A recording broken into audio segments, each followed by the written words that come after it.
First chapter chemical reaction and equation के quick revision कर रहे हैं। इस पूरे चैप्टर को हम लोगों ने पढ़ लिया है ना।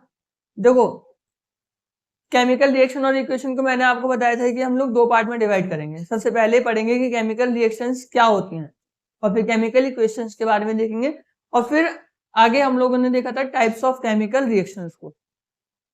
Chemical reactions are all those reactions in which new substance with new property is form.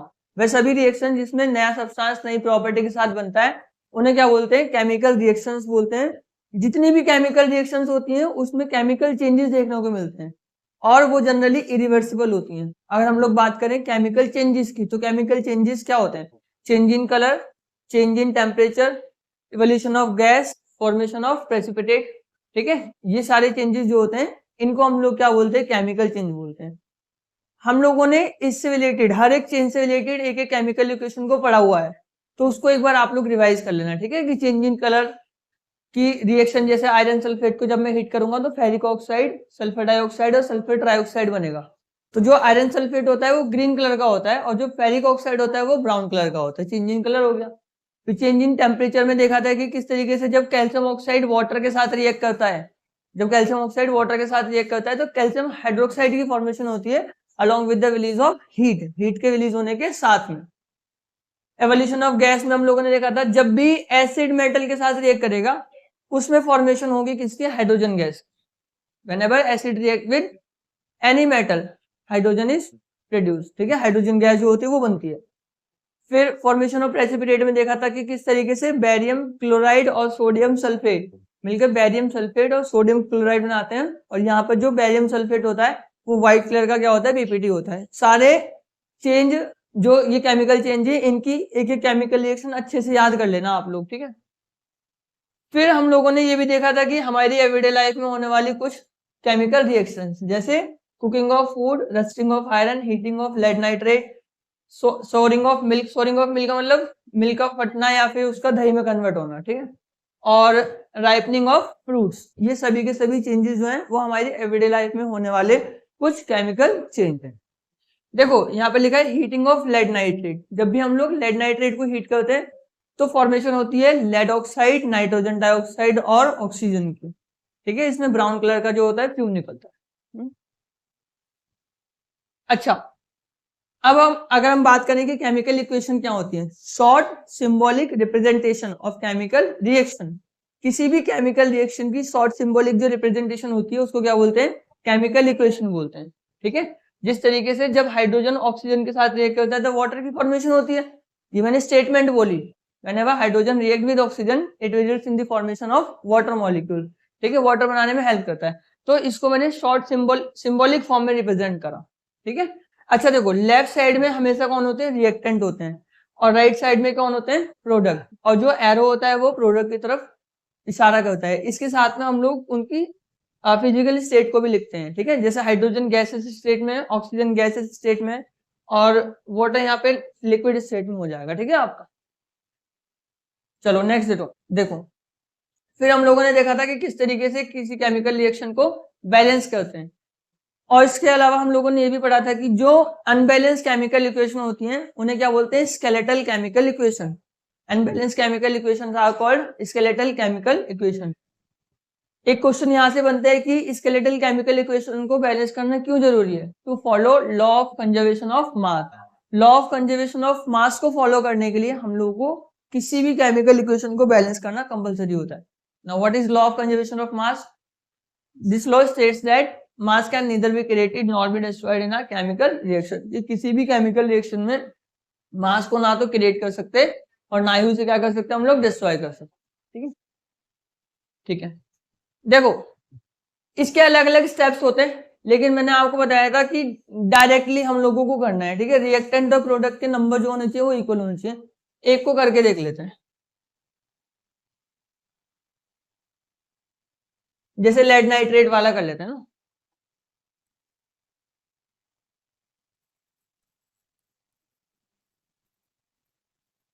जब भी लेड नाइट्रेट को हीट करें तो क्या बनेगा बताओ?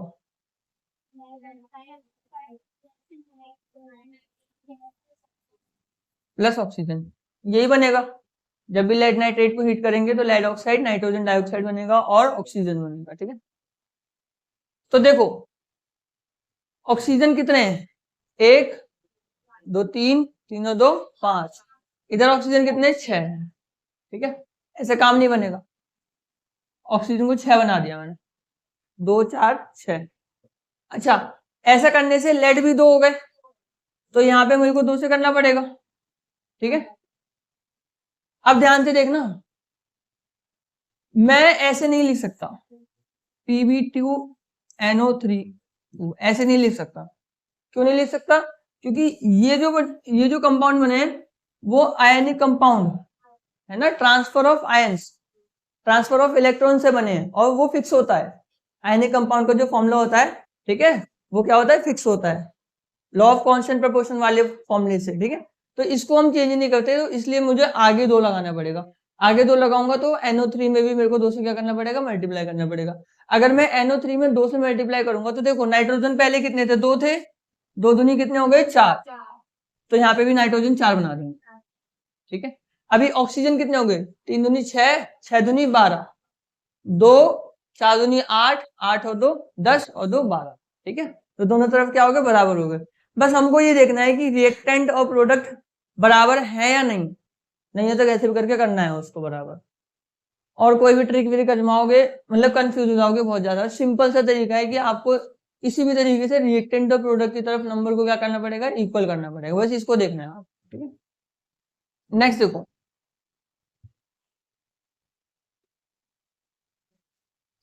नेक्स्ट फिर हम लोगों ने पढ़ा था टाइप्स ऑफ केमिकल रिएक्शंस।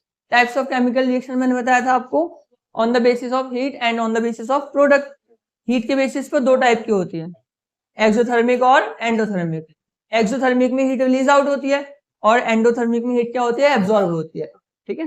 फिर प्रोडक्ट के बेसिस पर हम लोगों ने बताया था कॉम्बिनेशन रिएक्शन। तो कॉम्बिनेशन रिएक्शन कैसी रिएक्शंस होती हैं, व्हेन 2 और more substances combine to form a single product, the reaction is known as combination reaction. जब भी 2 या 2 से ज्यादा सब्सटेंसेस मिलते हैं और एक सिंगल प्रोडक्ट बनाते हैं तो उसको क्या बोलते हैं हम लोग, कॉम्बिनेशन रिएक्शन। जैसे यहाँ पे लिखा हुआ है, ठीक है, आयरन जब सल्फर के साथ रिएक्ट करेगा तो आयरन सल्फाइड की फॉर्मेशन होगी। तो 2 रिएक्टेंट है आयरन और सल्फर, तो यहाँ पे एक सिंगल प्रोडक्ट बन रहा है आयरन सल्फाइड। इसके अलावा यहाँ पर देखो ये वाला है ना, कैल्शियम ऑक्साइड को जब मैं वाटर के साथ रिएक्ट कराऊंगा तो क्या बनेगा, कैल्शियम हाइड्रोक्साइड बनेगा। और यहाँ पे जब मैं इस बीकर को टच करूंगा तो हीट मतलब क्योंकि इसमें से हीट रिलीज होती है तो गरम गरम फील होगा हमको, ठीक है। तो ये चेंज इन टेम्परेचर का भी एक एग्जाम्पल है। अच्छा ये जो कैल्शियम हाइड्रोक्साइड यहाँ पर बनता है इसको व्हाइट वॉशिंग के लिए यूज करा जाता है, वॉल्स की व्हाइट वॉशिंग के लिए इसको यूज करा जाता है। क्यों करा जाता है, क्योंकि calcium hydroxide atmospheric carbon dioxide के साथ रिएक्ट करके कैल्शियम कार्बोनेट की फॉर्मेशन करता है।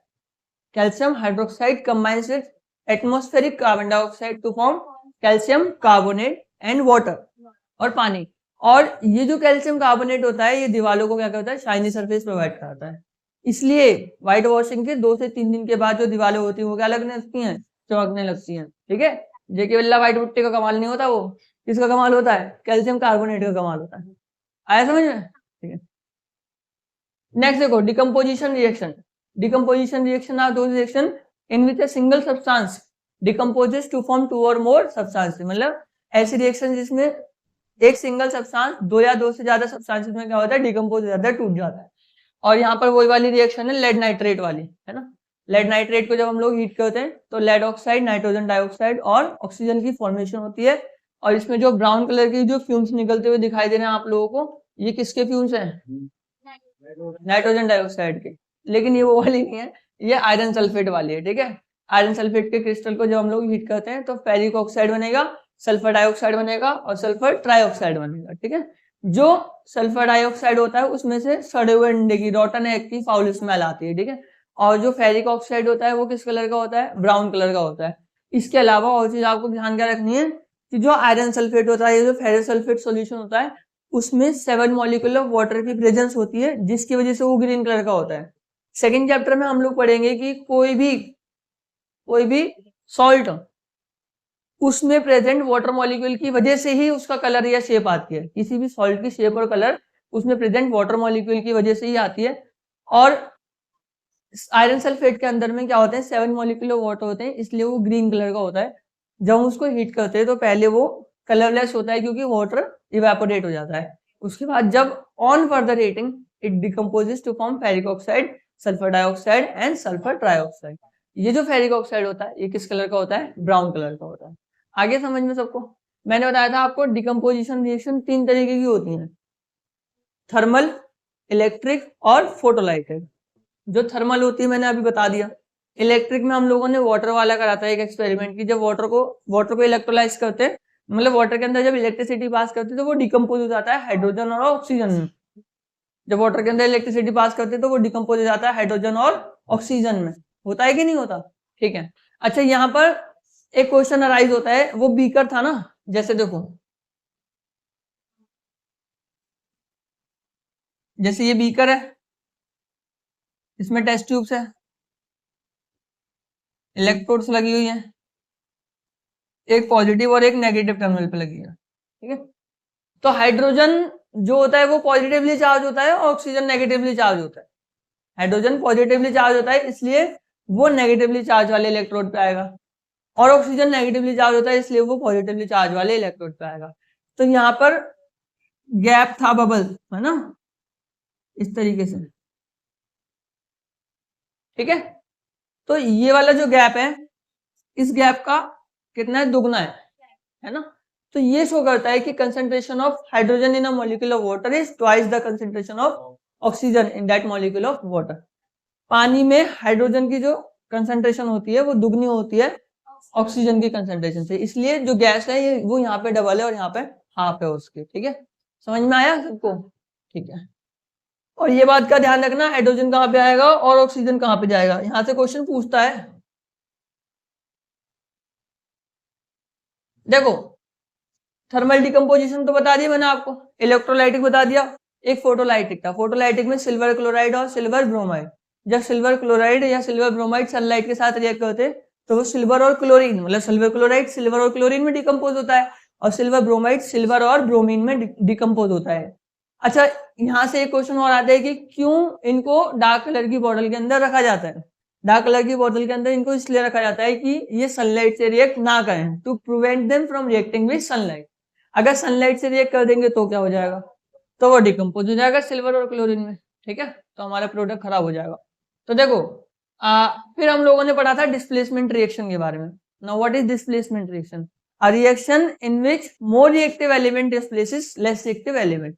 तो मोर रिएक्टिव एलिमेंट जो होता है वो लेस रिएक्टिव एलिमेंट को क्या कर देता है, डिस्प्लेस कर देता है। इसके लिए एक सीरीज पढ़ी थी जिसको क्या बोलते हैं, रिएक्टिविटी सीरीज। कालू नाम का माली आलू जरा फीके पकाता है, और क्यों copper mercury silver gold last में आया था, है ना। तो जो ज्यादा ऊपर है वो ज्यादा रिएक्टिव है, धीरे धीरे रिएक्टिविटी क्या होती जा रही है, कम होती जा रही है। तो यहाँ से हम लोग मतलब इस रिएक्टिविटी सीरीज से क्या पता लगाया, जब कॉपर सल्फेट के सॉल्यूशन में आयरन की नेल डाली हमने, ठीक है, तो जो कॉपर सल्फेट का सॉल्यूशन था वो ग्रीन कलर का हो गया था। क्यों? Because of formation of iron sulphate. Copper sulphate जब आयरन से रिएक्ट करेगा, देखो कॉपर सल्फेट जब आयरन से रिएक्ट करेगा, ठीक है, क्योंकि आयरन ज्यादा रिएक्टिव है कॉपर से, इसलिए कॉपर को डिस्प्लेस कर देगा वो, less copper.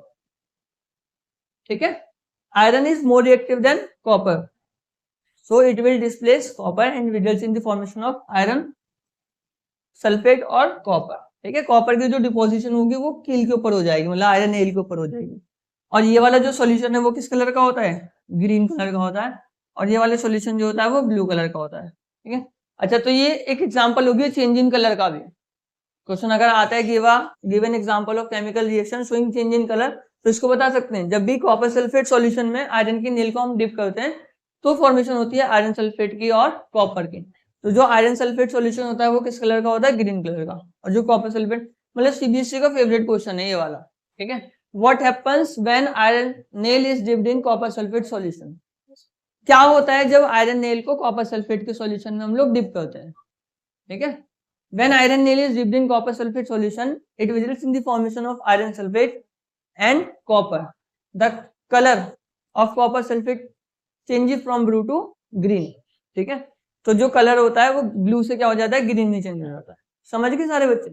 Displacement reaction are those reaction in which highly reactive element displaces less reactive element. Highly reactive element जो होता है वो लेस रिएक्टिव एलिमेंट को डिस्प्लेस कर देता है। और रिएक्टिविटी सीरीज पता होनी चाहिए इसके लिए आप लोगों को।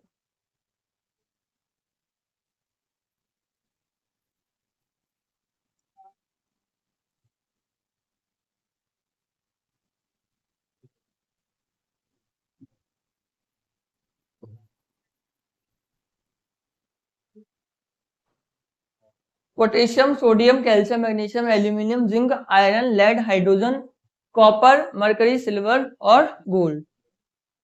ठीक है, ये रिएक्टिविटी सीरीज है। ये मोस्ट रिएक्टिव है और ये लीस्ट रिएक्टिव है। इसके नीचे एक और आ जाएगा platinum. Platinum is also a metal which is non active. ठीक है, वो भी कैसा है, बहुत कम रिएक्टिव होता है, लीस्ट रिएक्टिव होता है। इसलिए ये वाले जो मेटल्स होते हैं ना, ये वाले सिल्वर और गोल्ड, ठीक है, ये फ्री स्टेट में पाए जाते हैं। नेचर में ये फ्री स्टेट में पाए जाते हैं। इसका क्या मतलब होता है, थर्ड चैप्टर जब पढ़ेंगे तब समझाऊंगा और अच्छे से। अभी समझ में आ गया कि डिस्प्लेसमेंट रिएक्शन क्या होती है? एक ऐसी रिएक्शन जिसमें हाईली रिएक्टिव एलिमेंट जो होता है वो लेस रिएक्टिव एलिमेंट को क्या कर देता है, डिस्प्लेस कर देता है। Highly reactive element displaces less reactive element. अब double displacement in which ion of the reactant exchange place to form two new compound, मतलब exchange of ion between reacting element. दो रिएक्टिंग एलिमेंट के बीच में क्या होता है, एक्सचेंज ऑफ आयन होता है। जैसे सोडियम हाइड्रोक्साइड और HCl है, हाइड्रोक्लोराइड, तो यहाँ पे बन जाएगा सोडियम क्लोराइड और वाटर। तो दोनों ने क्या करा, एक्सचेंज करा। देखो हाइड्रोजन के पास OH आ गया तो H2O बन गया, और क्लोरीन के पास कौन चला गया, सोडियम चला गया, तो सोडियम क्लोराइड। यहाँ पे एक्सचेंज ऑफ आयन होता है। Exchange of ion between reacting element is seen. ठीक है, डबल डिस्प्लेसमेंट में समझ में आया? ठीक। नाउ ऑक्सीडेशन रिडक्शन रिएक्शन, जिसको हम लोग रेडॉक्स रिएक्शन भी बोलते हैं। यहाँ से दो तीन कॉन्सेप्ट है जो मेरे को आप लोगों को समझाने थे। ठीक है, तो हम लोगों ने ये देख लिया था कि ऑक्सीडेशन क्या होता है, रिडक्शन क्या होता है। ऑक्सीडेशन में एडिशन ऑफ ऑक्सीजन होता है या फिर रिमूवल ऑफ हाइड्रोजन होता है। In addition reaction, oxidation reaction, addition of oxygen और रिमूवल ऑफ हाइड्रोजन। या तो ऑक्सीजन ऐड होगा या हाइड्रोजन रिमूव होगा। ठीक है, रिडक्शन में क्या होता है, इसका उल्टा, या तो ऑक्सीजन रिमूव होगा या हाइड्रोजन ऐड होगा। अच्छा देखो, जैसे फेरिक ऑक्साइड है, कार्बन मोनोऑक्साइड के साथ रिएक्ट करता है। जब फेरिक ऑक्साइड कार्बन मोनोऑक्साइड के साथ रिएक्ट करता है तो बनेगा आयरन प्लस कार्बन डाइऑक्साइड। अभी क्या हुआ, यहां से ऑक्सीजन डिस्प्लेस हुआ, किसके पास चला गया, कार्बन, मतलब कार्बन मोनोऑक्साइड के पास चला गया। नहीं आया, नहीं आया। कार्बन मोनोऑक्साइड है CO, एक ऑक्सीजन मिलेगा, इसको CO2 हो जाएगा। ठीक है, फेरिक ऑक्साइड में से एक मतलब ऑक्सीजन हट जाएगा तो क्या बचेगा, आयरन बचेगा। आया समझ में? तो यहां पर क्या हो रहा है, ऑक्सीजन कार्बन मोनोऑक्साइड के पास चला गया, जिसकी वजह से फॉर्मेशन हुई है किसकी, कार्बन डाइऑक्साइड की, और आयरन जो हो गया, वहां से ऑक्सीजन रिमूव हो गया। जब आयरन में से ऑक्सीजन रिमूव हो गया तो इस प्रोसेस को क्या बोलेंगे हम लोग, रिडक्शन बोलेंगे। आया समझ में? जब ऑक्सीजन रिमूव होगा तो क्या बोलेंगे, इसको रिडक्शन। अच्छा, यहाँ पर कार्बन मोनोऑक्साइड में ऑक्सीजन ऐड हुआ तो उसे क्या बोलेंगे, ऑक्सीडेशन। ठीक है, अब यहां से दो टर्म पढ़नी है, रिड्यूसिंग एजेंट और ऑक्सीडाइजिंग एजेंट।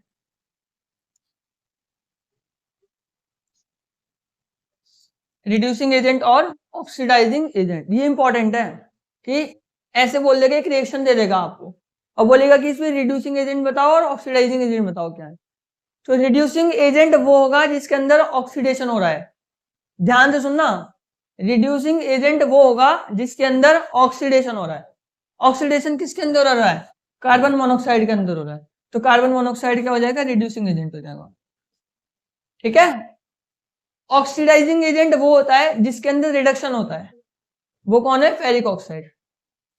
अब ऐसा क्यों, उल्टा क्यों, उल्टा इसलिए, रिड्यूसिंग एजेंट का मतलब हुआ किसकी वजह से रिडक्शन हुआ। रिड्यूसिंग एजेंट का मतलब क्या हुआ, किसकी वजह से रिडक्शन हुआ। अगर कार्बन मोनोऑक्साइड यहाँ पे होता, नहीं होता तो ये दुर्घटना नहीं घटती। अगर कार्बन मोनोऑक्साइड नहीं होता तो ऑक्सीजन इसे धोखा नहीं देता, इसके पास नहीं जाता। ठीक है, तो रिड्यूसिंग एजेंट कौन है? Carbon monoxide. समझ गए? और बेचारा ये नहीं होता फेरिक ऑक्साइड तो इनका घर नहीं बस पाता। ठीक है, तो ऑक्सीडाइजिंग एजेंट कौन हो जाएगा? जिसके अंदर रिडक्शन हुआ है, जिसने अपना बलिदान दिया है जिसने ठीक है, जिसने अपना बलिदान दिया है, जिसने दान दिया है, वो कौन हो जाएगा? आपका ऑक्सीडाइजिंग एजेंट। जिसके अंदर रिडक्शन हुआ वो होगा ऑक्सीडाइजिंग एजेंट, और जिसके अंदर ऑक्सीडेशन हुआ है वो होगा रिड्यूसिंग एजेंट। बहुत इंपॉर्टेंट है, यहाँ से क्वेश्चन बनता ही बनता है कि which of the following is oxidising agent in the following reaction, या फिर which of the following is reducing agent in the following reaction. एक ऐसी रिएक्शन जिसमें दोनों चीज एक साथ होती है, जैसे इसमें हो रही है, ऑक्सीडेशन भी हो रहा है और रिडक्शन भी हो रहा है, तो उस रिएक्शन को क्या बोलते हैं हम लोग? रेडॉक्स रिएक्शन बोलते हैं। क्या बोलते हैं उसको? Redox reaction in which oxidation and reduction takes place simultaneously, मतलब एक साथ जिसमें दोनों होती हैं, ऑक्सीडेशन भी होता है और रिडक्शन भी होता है, उसको क्या बोलते हैं हम लोग? रेडॉक्स रिएक्शन बोलते हैं। आगे समझ में? इसके अलावा एक और एग्जांपल था इसमें ना, कॉपर वाला, वो एनसीईआरटी का बहुत इंपॉर्टेंट एग्जांपल है बच्चों। कौन सा? जब कॉपर ऑक्साइड को हाइड्रोजन के साथ रिएक्ट कराते हैं, जब कॉपर ऑक्साइड को हाइड्रोजन के साथ रिएक्ट कराते हैं तो कॉपर प्लस हाइड्रोजन की फॉर्मेशन होती है, वाटर की, कॉपर और वाटर की। ठीक है, जब भी कॉपर ऑक्साइड हाइड्रोजन के साथ रिएक्ट करेगा तो कॉपर प्लस वाटर की फॉर्मेशन हो रही है। अच्छा, यहाँ पर रिड्यूसिंग एजेंट बताओ कौन है? रिड्यूसिंग एजेंट कॉपर है ना? कॉपर है या हाइड्रोजन है? हाइड्रोजन है, क्योंकि वो ऑक्सीडाइज हुआ है, तो हाइड्रोजन क्या हो गया? रिड्यूसिंग एजेंट हो गया। और ऑक्सीडाइजिंग एजेंट कौन हो जाएगा? कॉपर हो जाएगा। कॉपर हो जाएगा, कॉपर ऑक्साइड होगा, कॉपर ऑक्साइड होगा ना। ठीक है, तो ये हो जाएगा ऑक्सीडाइजिंग एजेंट और ये हो गया आपका रिड्यूसिंग एजेंट। ऐसा इसलिए क्योंकि यहाँ पर रिडक्शन हुआ है और यहाँ पर क्या हुआ है? ऑक्सीडेशन हुआ है। And this reaction is called redox reaction, क्योंकि इसमें दोनों चीज एक साथ हुई है। इस रिएक्शन को हम लोग रेडॉक्स रिएक्शन बोलते हैं। क्यों बोलते हैं? क्योंकि इसमें दोनों चीज एक साथ हुई है, रिडक्शन भी हुआ है इसमें और इसमें ऑक्सीडेशन भी हुआ है। ठीक है, कुछ पूछना है तो पूछ लो। यहाँ तक हो गया क्लियर? यहाँ तक सब कुछ। अब ये जो दो चीज हम लोग पढ़ रहे हैं, दो टॉपिक, ये एग्जाम्पल है ऑक्सीडेशन इन एवरीडे लाइफ, हमारी एवरीडे लाइफ में होने वाले ऑक्सीडेशन के कुछ एग्जाम्पल। जैसे कि कोरोजन हो गया। अब कोरोजन का मतलब क्या होता है? जब मॉइस्ट एयर के साथ में मेटल रिएक्ट करता है, जब मॉइस्ट एयर के साथ में मेटल रिएक्ट करता है तो उसकी जो ऊपर वाली लेयर होती है वो डिकम्पोज होने लगती है, टूटने लगती है, खराब होने लगती है। इस प्रोसेस को क्या बोलते हैं हम लोग? कोरोजन बोलते हैं। फिर से समझो, जब मॉइस्ट एयर मतलब एटमोस्फेयर में वाटर वेपर की प्रेजेंस और एयर, वाटर वेपर और एयर जब रिएक्ट करते हैं मेटल के साथ में, तो उसकी जो ऊपर वाली लेयर होती है वो क्या होने लगती है? डिकम्पोज होने लगती है, टूटने लगती है। उस चीज को हम लोग क्या बोलते हैं? कोरोजन। कोरोजन का एग्जाम्पल जो होता है, एक रस्टिंग ऑफ आयरन भी है। ठीक है, वो ब्राउनिश कलर का हो जाता है जब लोहे में जंग लगता है। तो इसके अलावा और हम लोग कहाँ देखते हैं? कॉपर में जब कोरोजन होता है तो वो ग्रीन कलर का होता है। कॉपर में जब भी कोरोजन होगा तो वो किस कलर का होगा? ग्रीन कलर का। सिल्वर में जब भी कोरोजन होगा वो ब्लैक कलर का होगा। सिल्वर में जब भी कोरोजन होगा वो किस कलर का होगा? ब्लैक कलर का। स्टैचू ऑफ लिबर्टी के बारे में सुना है आप लोगों ने? सबने ग्रीन कलर की है ना, वो ग्रीन कलर की है ना, वो कॉपर की बनी हुई है। ठीक है, वो कोरोजन की वजह से ग्रीन कलर की हुई है। अब किस तरीके से हम लोग प्रिवेंशन करेंगे भाई? हो क्यों रहा है? हो इसलिए रहा है क्योंकि एयर, मॉइस्ट एयर जो है वो मेटल के साथ रिएक्ट कर रही है। तो मॉइस्ट एयर और मेटल के बीच में अगर मैं एक बैरियर लगा दूं जो इससे रिएक्ट न कर पाए तो कोरोजन नहीं होगा।